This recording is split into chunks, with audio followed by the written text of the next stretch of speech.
Monitors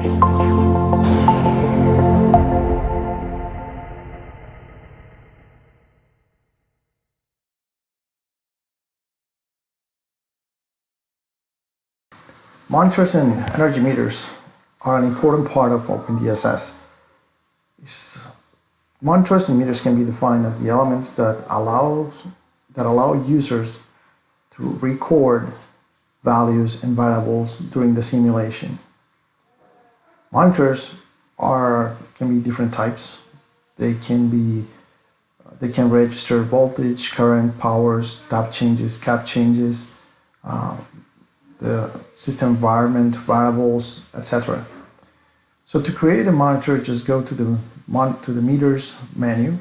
There, select monitors. Name your monitor, select the type, select the name of the element depending on the type or class. Select the terminal number. The terminal number will define the sign of the quantities recorded by the meter, and then select the type. We have 9 different types of monitors in OpenDSS or in OpenDSS-G, and you can define customized modes. To know how to define customized monitor types, you just go to the OpenDSS help and check for monitors, and there you'll have the information on how to define customized modes for monitors. A difference to the energy meter, the monitors will record everything.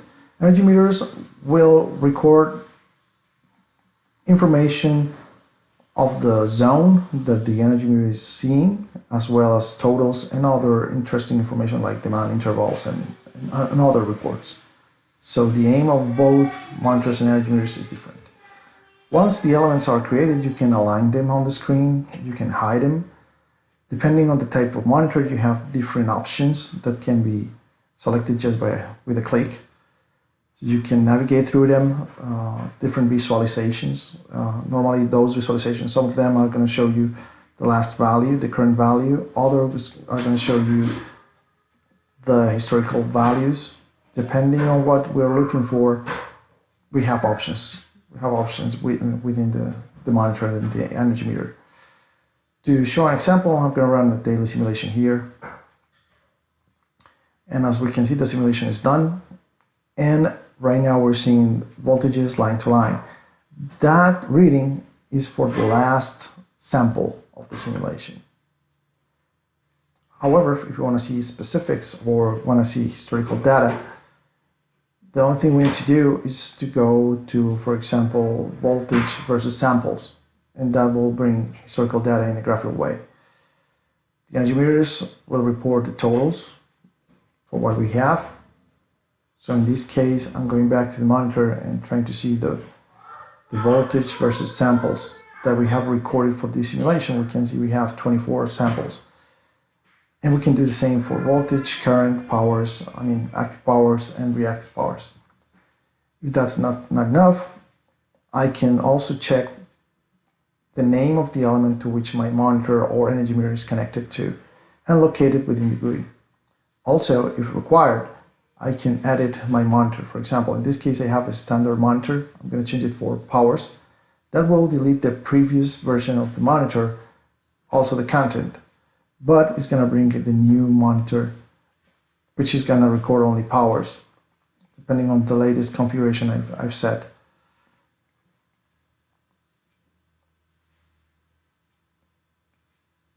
With this information, I can locate the monitor on the GUI using the options provided by the meters menu. I can clear the monitors using the tools also provided in the meters menu. I can hide the monitors in case I don't want to see them in my screen for a while, and run the simulation. That doesn't mean the monitor is not going to record the variables that I have assigned to it. It will keep recording, it's just going to be invisible. Let's see another example. In this example, we have several monitors. I'm hiding all the monitors. We have 5 monitors around the system, which is divided in 5 different zones, depending on the combination of switches. In this particular case, we have, the substation, we have 3 PV systems, we have 3 tie switches, to other substations for restoring service when required.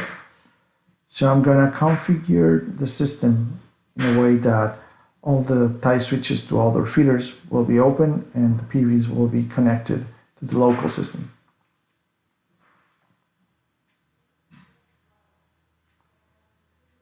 And with that, we're going to bring back all the monitors. So we're going to see the 5 monitors located across the system. I'm going to align them here.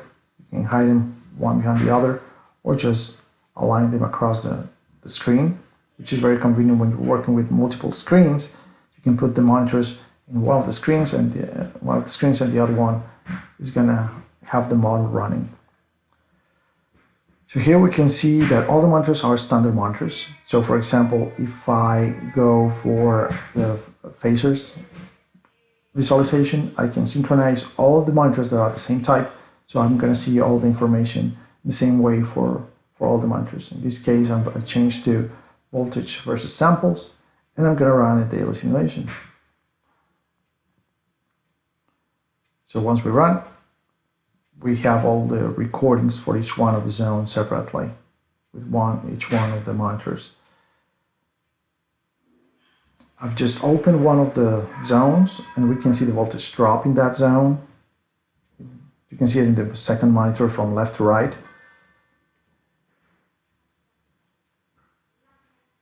We can again synchronize everything. We can see that in the zone that has been isolated, we have no voltage. Now I'm exporting that content into OpenDSS-G to see it graphically, and from there I'll be able to export it to Excel if required, if I want to play with the results, do a deeper analysis if required. So here we can see voltages. We can see that for the first 24 hours we were fine, and then suddenly we just isolated that zone and there's no voltage. There's another option for exporting results, like exporting everything, which will basically export all the results for all the active monitors. So we're going to have everything in OpenDSS viewer in a very simple way with just a click. So we can navigate through all the different results and, well, use that information for whatever the analysis we're performing.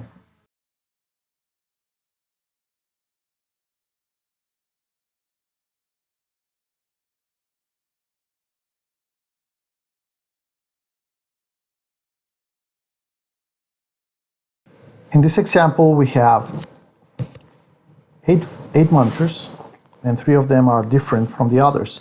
So we have 5 standard meters, and we have 3 monitors recording the tap changing operations for 3 of the 3 regulators we have across the feeder. So when I try to synchronize one of the visualizations, that synchronism will take place only on those monitors who are the same type. For example, for this standard meter, I just changed to the phaser visualization, and when I try to synchronize only those monitors, only the other 4 monitors who are standard meter as well, change to the same visualization type. The other 3, which are for time changing recording, remain the same. Again, we have the same properties. We can hide them one behind the other. We can align them at will. And to see how this information is delivered with these monitors, we're going to run a daily simulation again. So we're going to run the daily simulation, and what we can see on the tap changing monitors is that we have the totals, like the initial tap for each one of the regulators, the final tap in which we are located, and the number of LTC operations. We have also information on the standard meters that relates only to the number of phases of the element to which they are connected. So if the element is single phase, you will see only single phase data. If you have it on a 3-phase, that's the information it will be delivered and recorded. Also, the LTCs will give us detailed information if required. Everything can be exported to OpenDSS viewer or just to a CSV file if you don't have OpenDSS Viewer, and from there you can just handle that information at will.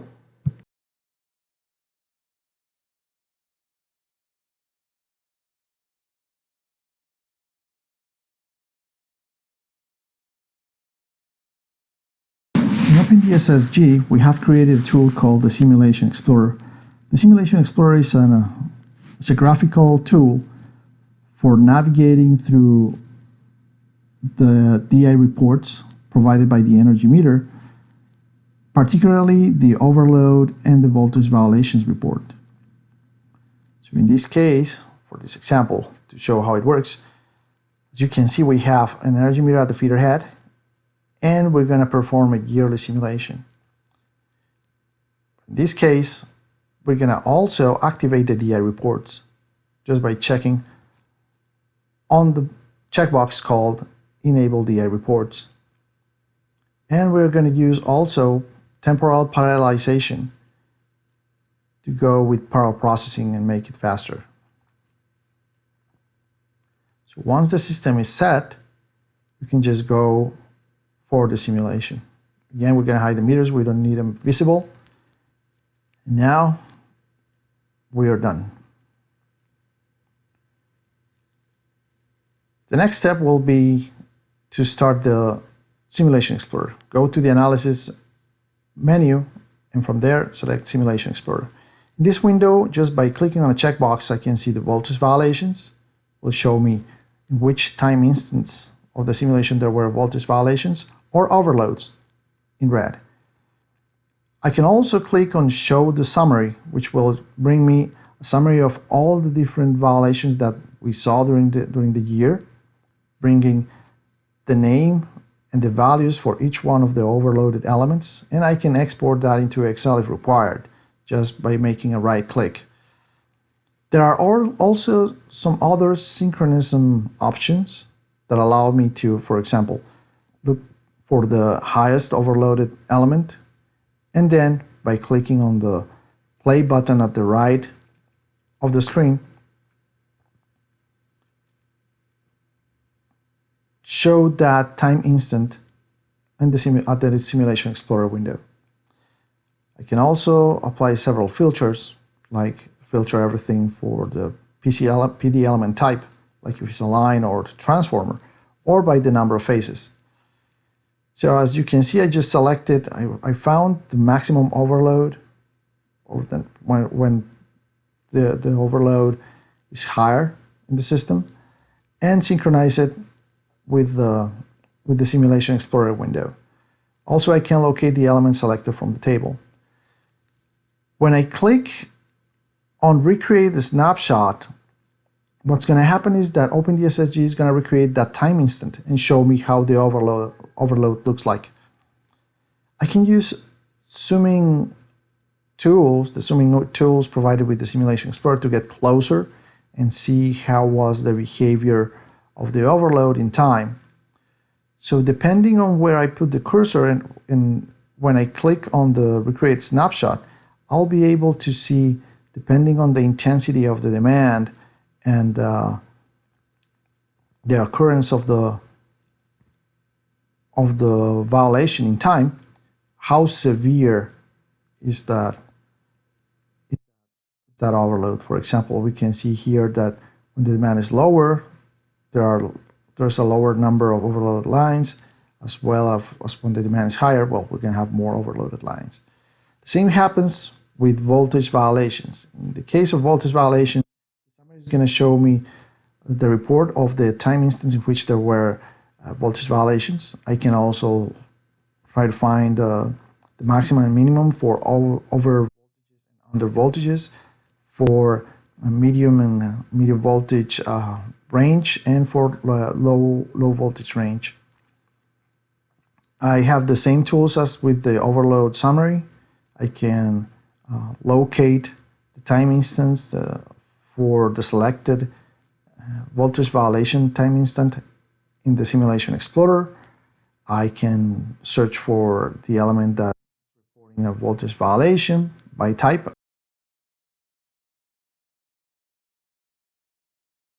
I can filter by the year. And then by going back to the Simulation Explorer, I can recreate a snapshot of the time instant that I have selected with the cursor. So just by going back to the Simulation Explorer, I can select, copy, export everything to Excel, and recreate the snapshot as required. However, when I recreate the snapshot, what I'm going to have is the voltage level heat map, and also OpenDSS is going to require, OpenDSS viewer to show the voltage profile at that precise time instant. So we can corroborate the information that we have, not only in terms of numbers, but seeing the information graphically.